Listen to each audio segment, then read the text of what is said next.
Hello, I'm Pitchaya Sudbanthad, and I have the honor and pleasure of introducing today's panel, Poetry of Fiction.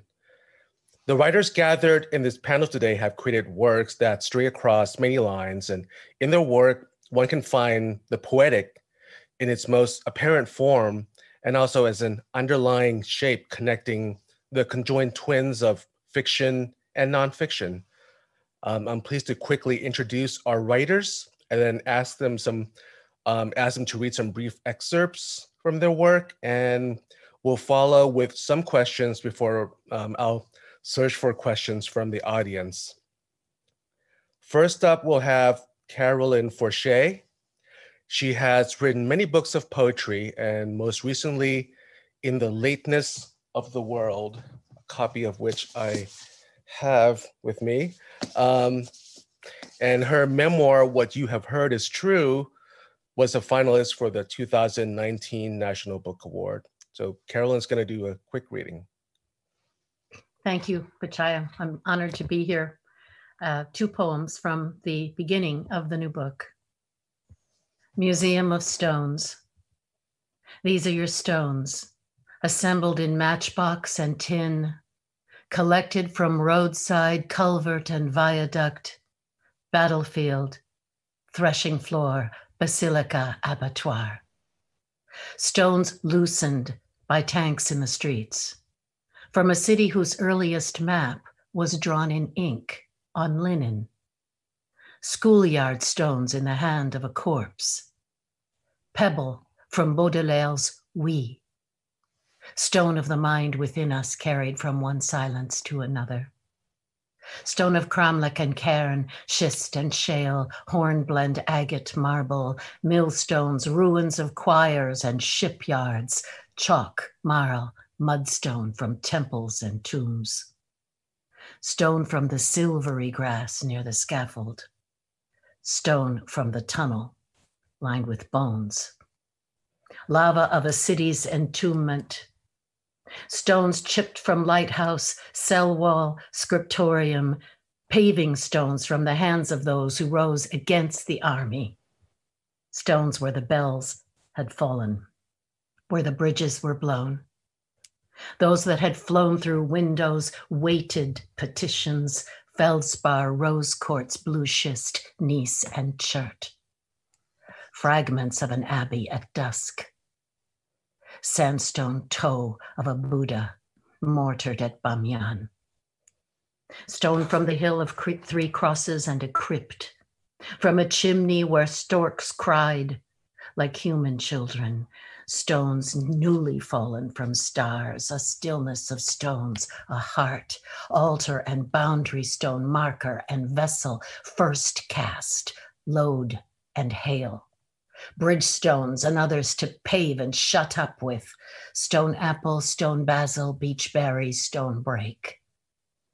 Concretion of the body, as blind, as cold, as deaf. All earth a quarry, all life a labor. Stone-faced, stone drunk with hope that this assemblage of rubble taken together would become a shrine or holy place, an ossuary, immovable and sacred, like the stone that marked the path of the sun as it entered the human dawn.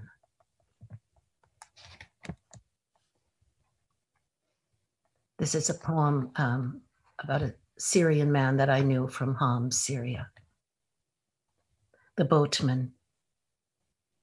We were 31 souls, he said, in the gray sick of sea, in a cold rubber boat, rising and falling in our filth. By morning, this didn't matter. No land was in sight.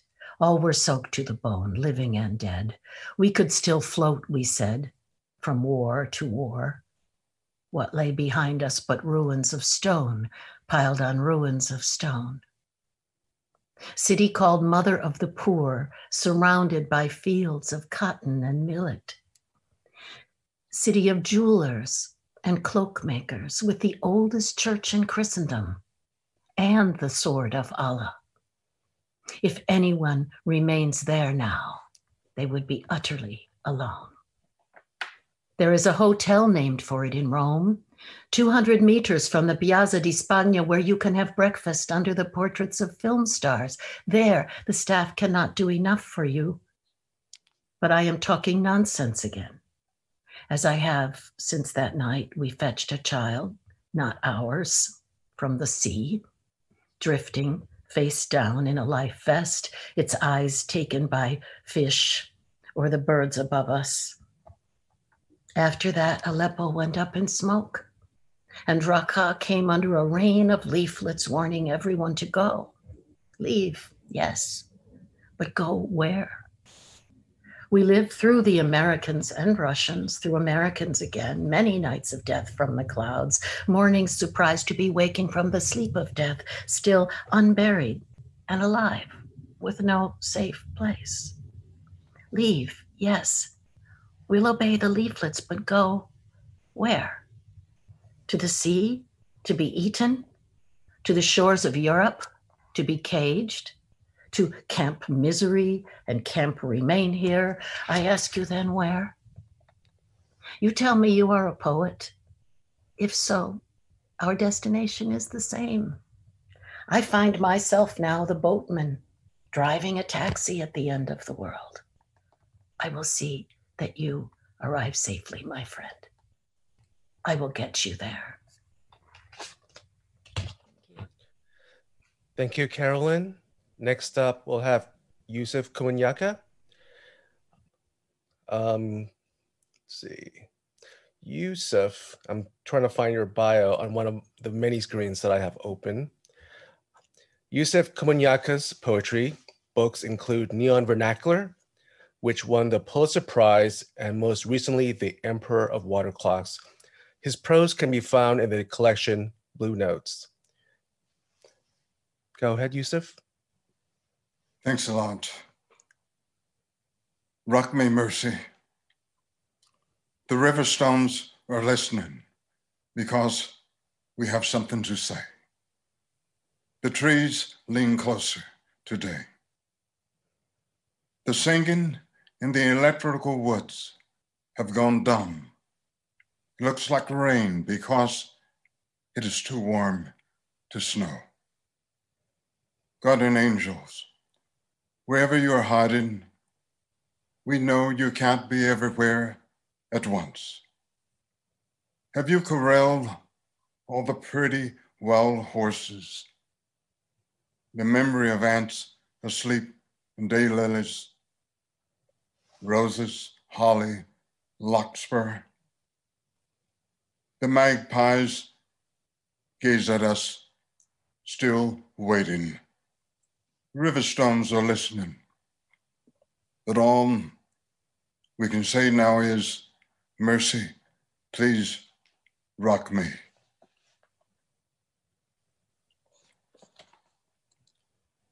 Case in it. My black face fades, hiding inside the black granite. I said I wouldn't, damn it. No tears. I'm stoned, I'm flesh. My clouded reflection eyes me like a bird of prey, the profile of night slanted against morning. I turn this way. The stone lets me go. I turn that way. I'm inside the Vietnam Veteran Memorial again, depending on the light to make a difference. I go down the 58,022 names, half expecting to find my own in letters like smoke. I'll touch the name Andrew Johnson. I see the booby trap's white flash, name shimmer on a woman's blouse, but when she walks away, the names stay on the wall. Breaststrokes flash, a red bird's wings cutting across my stare, the sky, a plane in the sky. A white vet's image floats closer to me. Then his pale eyes look through mine. I'm a window. He's lost his right arm inside the stone. In the black mirror, a woman's trying to erase names. No, she's brushing a boy's hair. The last poem is titled Ode to the Maggot. Brother of the blowfly and Godhead, you work magic over battlefields, slabs of bad pork and flop houses. Yes, you go to the root of all things. You are sound and mathematical. Jesus Christ, you are merciless with the truth. Ontological and lustrous, you cast spells on beggars and kings behind the stone door of Caesar's tomb, a split trench and a field of ragweed. No decree or creed can outlaw you as you take every living thing apart. Little master of earth, no one gets to heaven without going through you first. Thank you, Yusef. Next up, we have Kate Zambreno. Kate is the author of several acclaimed books that span across essay, fiction, and poetry, including Book of Mutter and Screen Tests. Her most recent book is the novel Drafts. Kate will be reading. I'm going to read from the opening of Drifts, which juxtaposes the life of Rilke with a first-person narrator who's a writer. In the summer of 1907, in a letter to his wife from Paris, the poet Rainer Maria Rilke meditates on 3 branches of heather placed in a blue velvet-lined pencil box before him on his desk. The splendor of these fragments, which had arrived folded into her previous letter, he has been admiring for days. The poet notes the various tones and textures of the heather, the radiant green flecked with gold like embroidery woven into a Persian rug with violet silk, the complicated autumnal scents within it, the depth of the grave almost, and yet again wind, tar, turpentine, and Ceylon tea, but also resonance like incense. At this point, his marriage is almost entirely epistolary. His wife, Clara Westhoff, a sculptor, is back in their farmhouse in Germany taking care of their young daughter, Ruth. She's no longer able to be the peripatetic artist, keeping her various studios in Paris and Rome, leaving Ruth with her grandparents in the country. Rilke writes to Clara that he is truly ashamed he was not happy when he could have walked in an abundance of this heather, when they lived together for that honeymoon year, noting the flowers of this urban summer, the dahlias and tall gladiolas and red geraniums.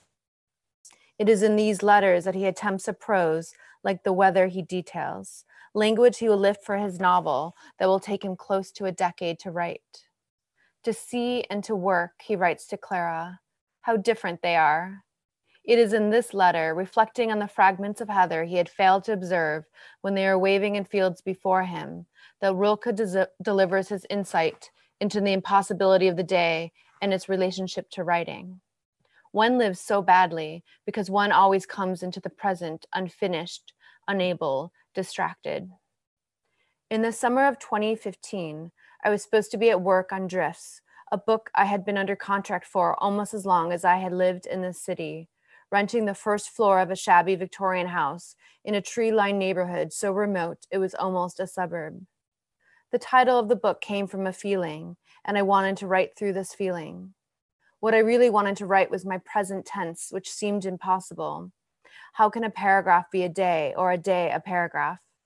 But I couldn't exist in the room or even in this paragraph now. I found myself always distracted. The publishing people told me that I was writing a novel, but I was unsure. What I didn't tell them is that what I longed to write was a small book of wanderings, animals, a paper-thin object, a ghost, filled with an incandescence towards the possibility of a book, as well as a paralysis. Maybe I was writing a novel in the Robert Walser sense, his short forms like moods and digressions. For me, the sketches I produce now and then are shortish or longest chapters of a novel. The novel I'm writing is always the same one, and it might be described as a variously sliced up or torn apart book of myself. What is a drift? Perhaps a drift is a sort of form.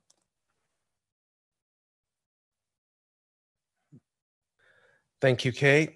Thank you for reading, getting some responses from the audience. Strong poetry reading, thanks, says C. Greer. Charlotte says breathless, thank you. Yuki Jackson says so powerful. Next up, we're going to have a round of questions. And if the audience members have anything you want to ask, there's an ask a question box to the bottom of your screen. And if we have time, I'll pull from those.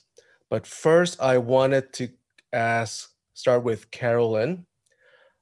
In the New Yorker, Hilton Als wrote that Carolyn's poetry of Witness asks us to consider the sometimes unrecognized, though always felt ways in which power inserts itself into our lives. It seems to me that power structures readily respond to what's externalizable and readily apparent in intention and messaging. How do you think poetic writing, which to me is more internalized and subjective in its form, how does that effectively speak to or against these power structures? And then the rest of the writers can also answer the same question.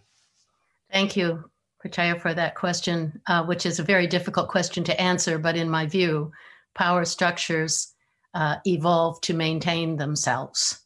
And as this is most often a power of the few over the many, I feel a certain hesitancy about making grand philosophical statements, but I would say that power is posited on lies and poetry on truth.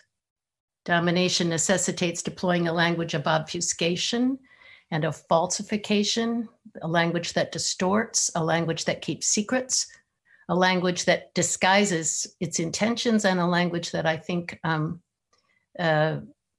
attempts to fool those it is oppressing. We're living through an extreme instance of this right now.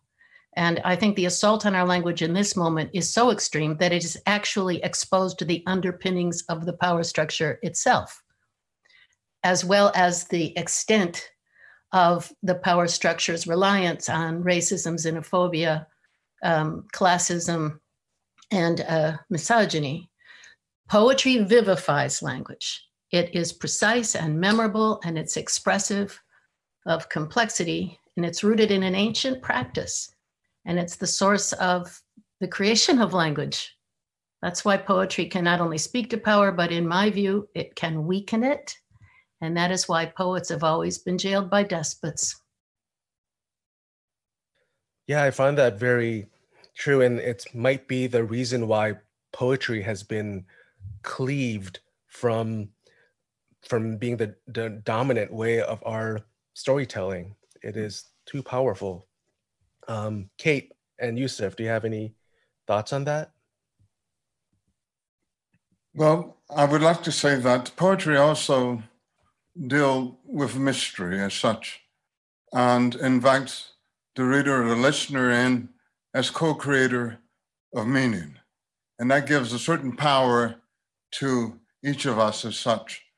And really, the dialogue is what undermines a power structure. And also, one has to believe that poetry can get to a truth that poses questions that peer within.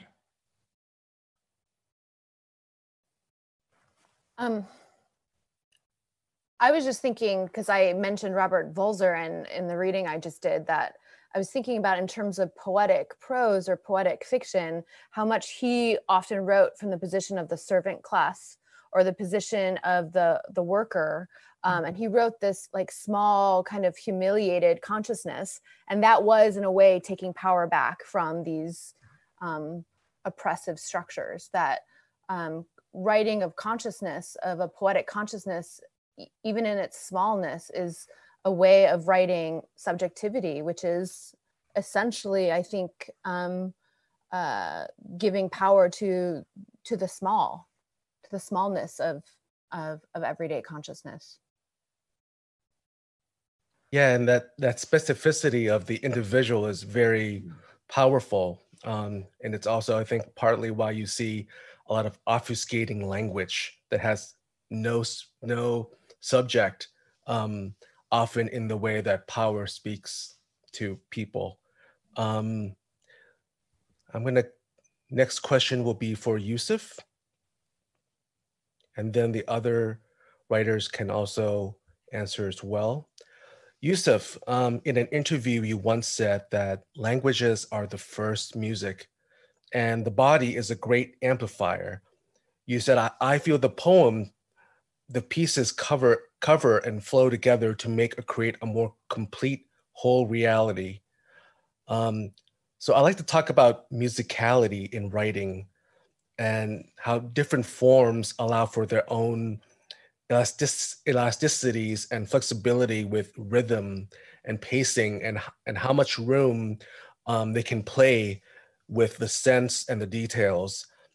Like for me, most poetry moves with a different internal time, and a lot of prose, which I tend to write at another.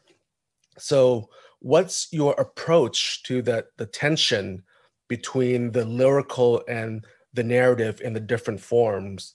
Like, how do you make them work together to speak to our complex reality? I think it has a lot to do with process. I write everything in longhand first, and then go to the computer, because essentially the hand is really, if we think about it, it has everything to do with the formation of the brain. I would like to say that one of the poems, the first poem I read, Rock Me Mercy, that poem is the most pared down poem I've written, I think. But at the same time, it is the most expansive, and it has the music of Mercy, Please Rock Me. I want to say basically how that poem was written. On December 12th, 2016, Newtown, the massacre of Newtown. I could only find a lyrical, compressed intensity to address that. I could not write it as a narrative, because the narrative existed in newspapers. I did not want to be even thinking about the blood and guts of violence. I wanted to celebrate as well and deal with grief. The way that I write as well is that I read everything aloud, because as I'm writing, because language is an action. And language is an action for the simple reason because he demands us to take some physical action against all the abstractions that exist. That's the reason that poetry exists, I believe. It was what the poet was to do was to argue with the abstractions, with the mysteries of the universe. And in that sense, it is still a praise as well. If praise is not there, the music is not there. Thank you, Yusuf. As a person who also writes longhand, I also feel the same way. When you start with something physically, it almost feels like you are tapping into the mysterious force that is play for me. Carolyn and Kate, do you have any thoughts on that? Well, I agree with Yusef about reading aloud or reciting aloud continuously, playing the line and hearing the line and moving the line and inside the consciousness and outside the consciousness. And that's how I work. And if I can't hear a music in the line, I get rid of the line. You know, the music has to be there. And in poetry, it can be very compressed. I don't think of poetry as a narrative, even when it's narrating. It's not narrating. A poem is not remembering an event. A poem is emanating remembrance. It has to embody the act of remembrance rather than just reporting on something that happened. And so the music is not only a question of the assonance and the dissonance and, you know, the sound play within the consonants and the vowels and the stresses in the line. It also has to do with the way everything in the poem interacts with everything else in the poem. Everything plays an instrument in the poem, and they all have to be working together. When I started writing a long form prose book, which took me 15 years to write because I didn't know what I was doing, I discovered that long form prose has its own music, which is the music of its structure. And so there are these various components. The symphony is still there, is still with all of its instruments, but it's not it's not as compressed. It's not, what did Charles Simic say once? A poem is like an antique pinball machine with metaphors instead of balls or something like that. But when I got to the long form prose, the musical requirement was still there. It was just took longer to play out and, you know, and to manifest itself and to make a shape. That's all I think I can say. And I'm not sure half of it made any sense. Yeah, I agree with Yusef that I think that the writing of grief lends itself best to the sort of lyric intensity, but I guess maybe this is why it was put on this panel, which I'm very honored to be on, but I think of musicality almost foremost when I'm writing prose. And I'm looking at the bookshelf, my bookshelf behind me, I'm getting distracted, and like there's Austrian writers behind me, but I'm thinking of like Ingeborg Bachmann's Melina or Elfriede Jelinek work, or the work of Thomas Bernhard. They are responding so much to fascism and to horror through this incredibly musical intensity that's also not always beautiful musicality. It can be quite aggressive or trance-like in terms of its tonality, but most of them were trained musicians. So I think there is this tradition of the novel that responds to horror and tragedy and grief through musicality, and where narrative is more about some emotional moving as opposed to like a plot structure.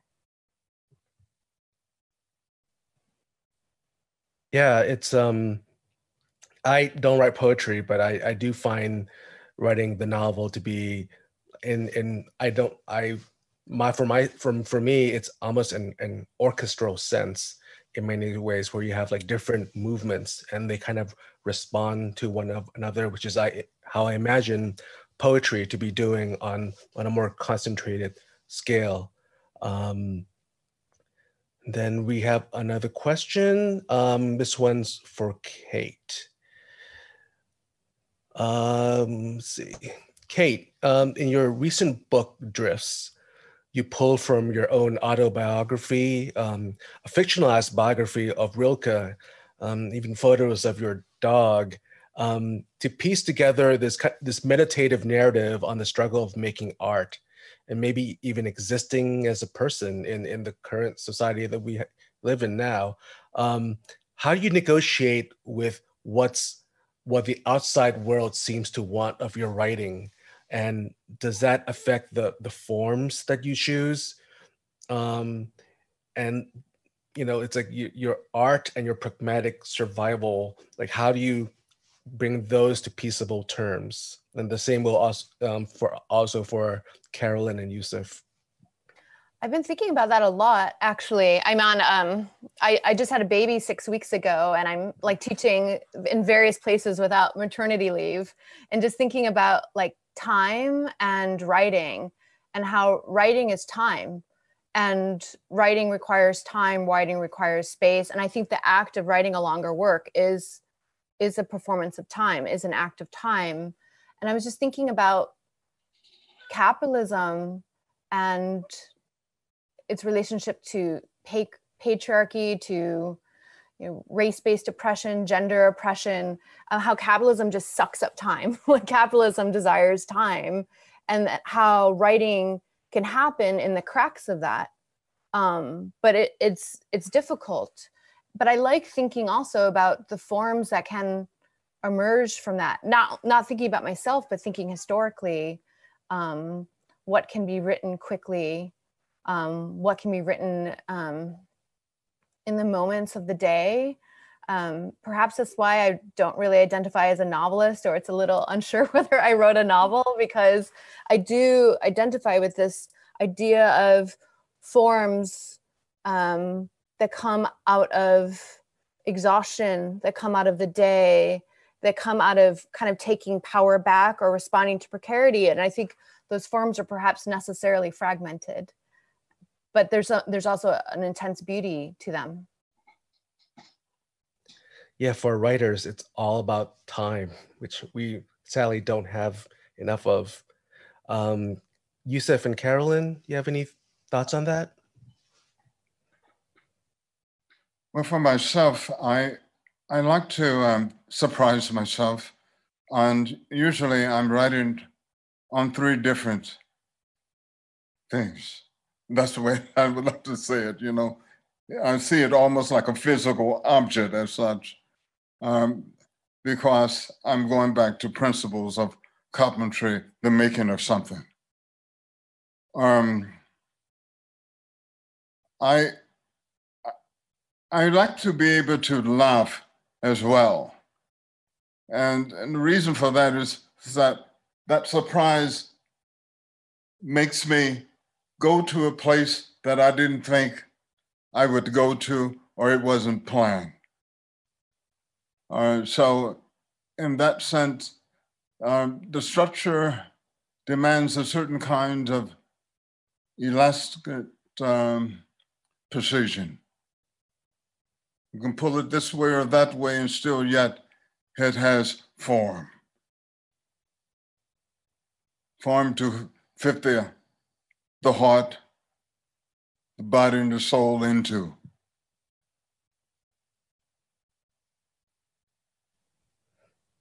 Carolyn?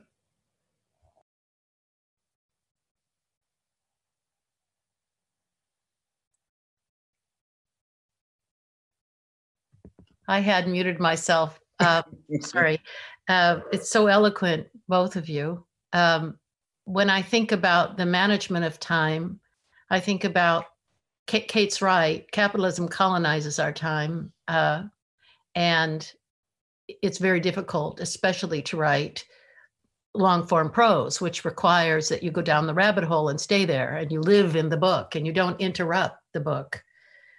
Because every time you interrupt it for any length of time, you have to start all over again in a certain way. And I remember Meridel Lesueur telling me, she was a great writer of the 1930s, a socialist, a wonderful critic of capitalism. And she had something like 10 children. And she said, well, what I did to write was I got up at 4 a.m. and I put my head under ice water until I was awake fully. And then I wrote until my kids woke up, which wasn't a long time. And she said, that's how I got my writing done every day. And so I sort of took her advice, and I became an early riser.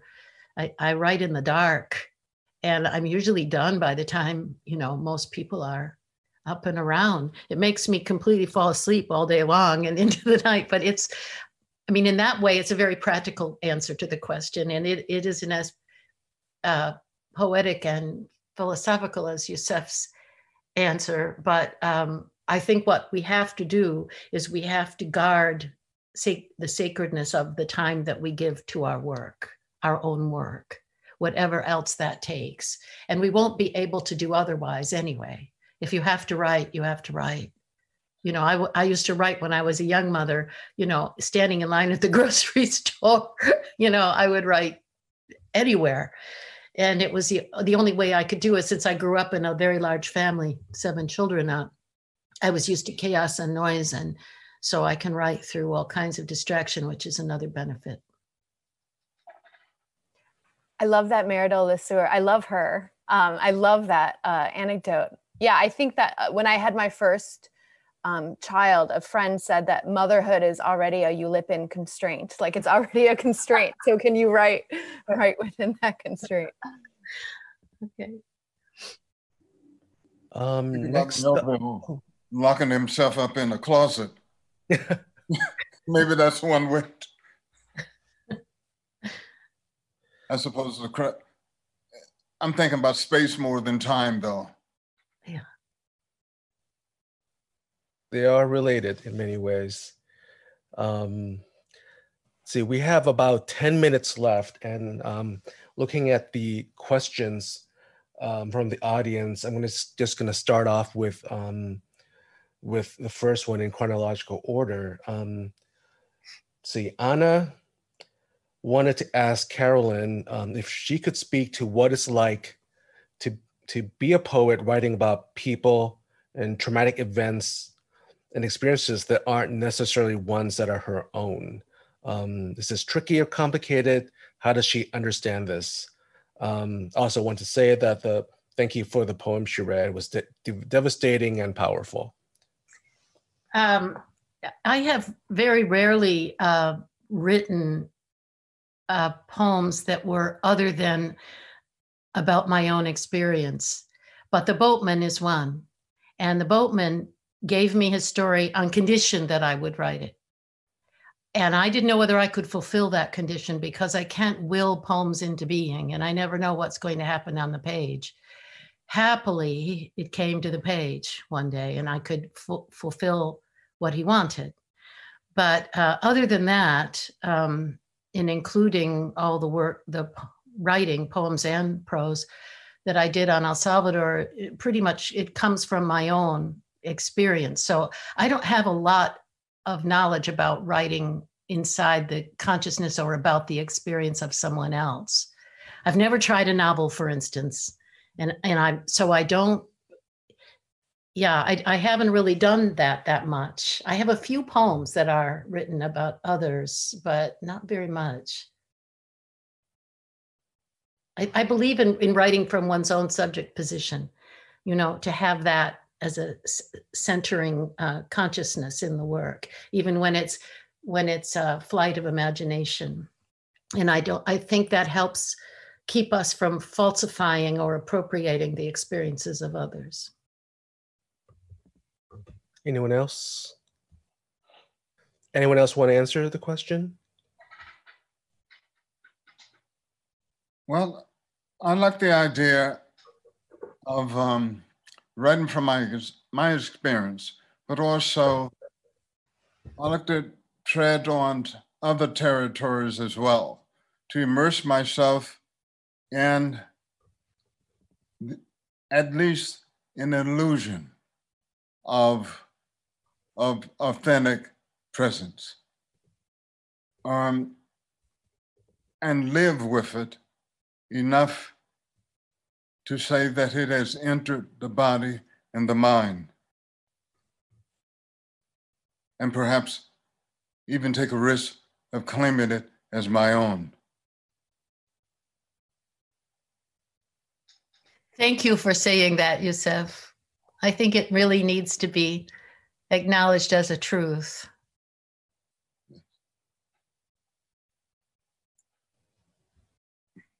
Kate, do you have any thoughts or? I will say, I think this is it's an ethical as well as an aesthetic question that a lot of writers have, especially now. We live in a time where we are witnessing to so much pain and suffering in the world and here. And the question is, who has a right to write of this witness? If it was not your experience, or if it's just the pain of witness. I don't have an answer for it, but I think it's something that many writers struggle with in terms of what does it mean to write what it is to be alive now, which often involves witnessing pain How about empathy? Yeah. Right?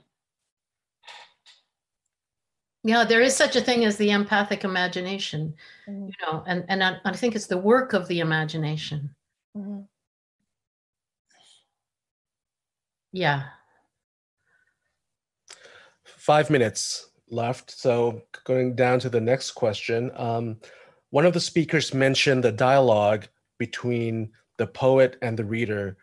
So this goes to everyone. Do you think of readers while you're writing? Do you write with a specific reader in mind? Yusef, Anyone? that was your statement. The dialogic. Okay. I never write with a reader in mind. Not because I would hope any reader who takes the risk. That's the way that I like to read.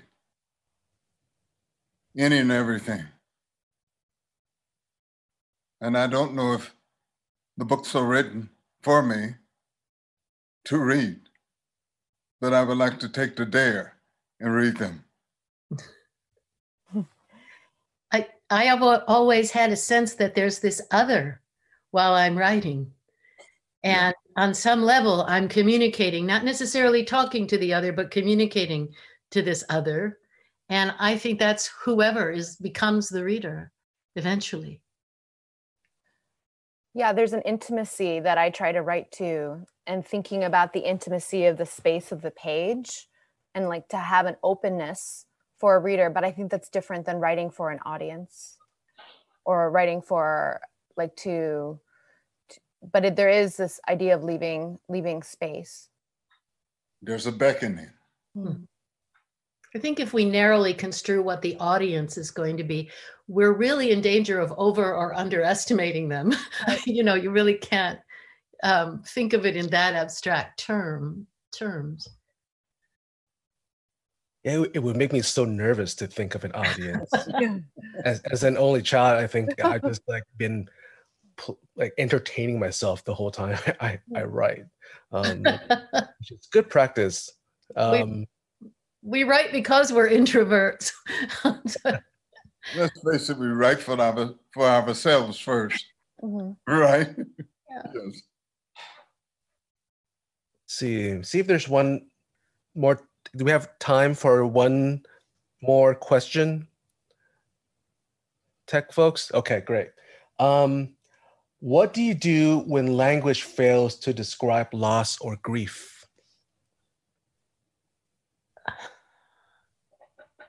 Anyone? I'm not sure whether loss or grief can be described. It can be felt and imagined and gestured toward. But I'm not sure anything is ever adequate to it. How about silence? I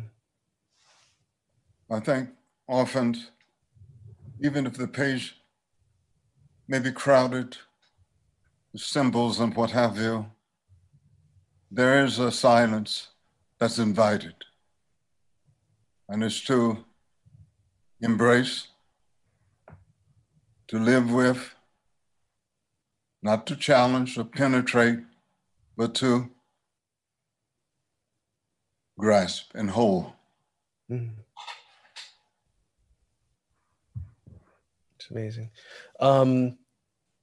Kate, do you have any thoughts on that? Or I kind of don't want to say anything after Yusef. I mean, I agree with what he's saying and what Carolyn's saying as well. Writing isn't about, I think, a ease with words, but sometimes the impossibility of writing towards something, but still, and grief is often about silence. yeah, there's something asymptotic about that, about the act of writing, where you never reach where you think you want to be. And on that note, I think we have reached the end of our conversation. I want to thank you, Brooklyn Book Festival, the audience who have asked some very good questions. Also, Powerhouse Arena, who is selling the books by all our authors here. I think there's a link on the Crowdcast page if any one of the books are not in your collection. So thank you to our writers for joining us. And I hope you will enjoy the rest of the festival.